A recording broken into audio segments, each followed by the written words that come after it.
21-year-old self-driven entrepreneur that's willing to make something out of nothing. Well, it started when I was younger. Um, I've always knew I wanted to own businesses, and I could just even remember writing papers about it in elementary school. I always wrote down I want to be an entrepreneur. That was just something I'm interested in. I've just always been an independent person that felt I needed something on my own, something on my own to run.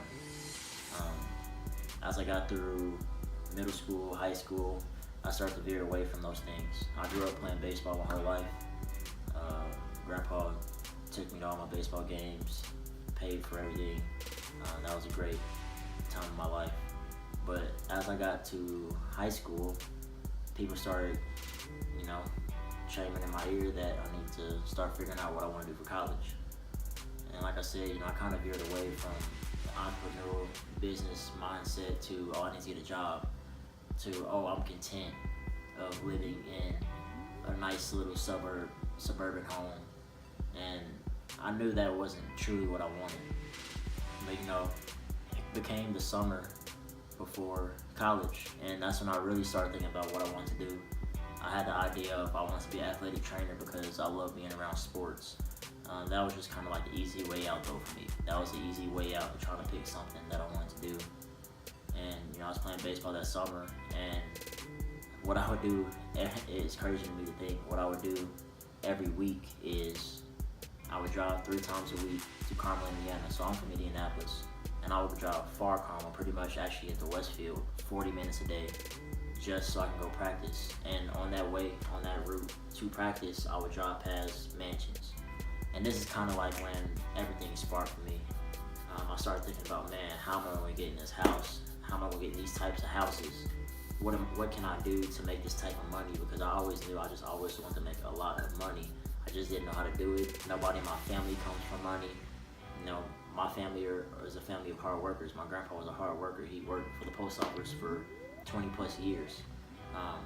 And that's what I seen. So I never had anybody teach me financial literacy and how to get the things that I wanted personally. So as I was driving, through these neighborhoods, like I said, my mind sparked. And, I'm a true believer in the law of attraction. Whatever your mind is set on, whatever vibration, whatever frequency your mind is set on, the resources and different opportunities are going to pop up in your life. It's up to you if you're going to be aware of those opportunities and hop on them. And it's a funny story because, my cousin came up to me about an opportunity. I don't know, some of you might know about network marketing. I was in a specific company where it was a lot of kids my age. There was a lot of backlash about this company. I even had negative things about it because I was unaware of the facts. I was listening to other people's opinions. So when my cousin first came to me about this opportunity, I said no. He mentioned what it was, and I was like, no, those things don't work. So, a couple of days went by when I just kind of ignored that conversation. But he came back to me. He was like, yo, you need to come to this event and see what it's about. So it was my cousin. I'm an open-minded person, so sometimes at that, when he first told me about it, I wasn't. But I'm an open-minded person, so I went to just go support him. That's what family do. They support each other. And when I went to this event, it changed my life forever. I'm super thankful for the people that I met. I heard everything that needs to be said about the company, and literally I hopped in. No questions asked, because I knew it was a sign. I was aware of that, and I knew I had to take, full ownership of that and go get it. So that's what I did. And from then on, there she wrote. I started meeting wealthy people my age. I started reading books. I started being aware of how to be financially literate. I started, I read a book called Rich Dad Poor Dad that changed my whole mindset on how people make money and what actually is the best way to make money. And that was very, very, very impactful time in my life. And so, I ran with this opportunity. I told a lot of friends about it. A lot of friends said no. I had some friends say yes. I don't care about that. I spent a lot of money. I didn't get the return that I wanted on it, but I don't care about that. That's not what mattered. What mattered was the connections I made, the mindset that I got from that, and the relationships that I built and the path that it set for me to go out there and get what I want. So I did that for a couple years, um, and it was great for me. But going back to my freshman year, the first year that I was involved with that, I had a real traumatic time in my life where my mom passed away. She had cancer, and she was battling that for 9 years. She never complained. She was always a go-getter. She didn't let things hold her back. I even have a tattoo, that represents what my mom stood for, and it's right here. And it says, "Do everything without grumbling or arguing." She never complained. After chemo, she would go to work. She would always make sure her bills are paid. She would always make sure she comes see me and my sister. She did everything without any complaining or, backlash. And, when she passed away, that was tough for me.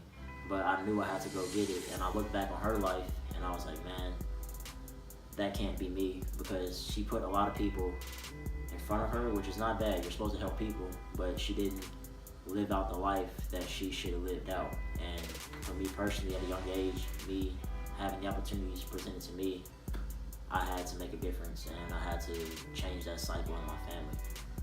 So after that happened, I full sail into what I was doing. I was going hard. I really took advantage of the resources that I had, and it changed my life forever. And now I stopped network marketing, not because I not because I don't believe in it anymore, but because another opportunity came along where I could actually own my own business, that me and my roommate actually started. And it's great for me now. We're out there going after what we want. We're making a difference in our lives. We're going to make a difference for our family. That's most important to me. I want to build a legacy that can last forever. I want my kids to know who I am. And I want them to know that I left them something that they can build on. It's all about building. It's all about growth. We got to go out there and get what we deserve, because whatever we want out there in the universe is waiting for us. It's not something that's, some far out there idea. Everything that you truly want is out there. You just got to put your mind to it, which sounds cliche, but you got to do it. You got to go out there and go get it, because it's waiting for you. It's waiting for you to receive it. So that's pretty much my story. If you start something, you got to finish it.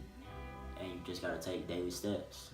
You got to take weekly steps. You got to take monthly steps to get to your end goal. There's no way around it. There's no shortcuts. It's all in. You got to go do it. And honestly, yeah, I want people to see it. I want to motivate people.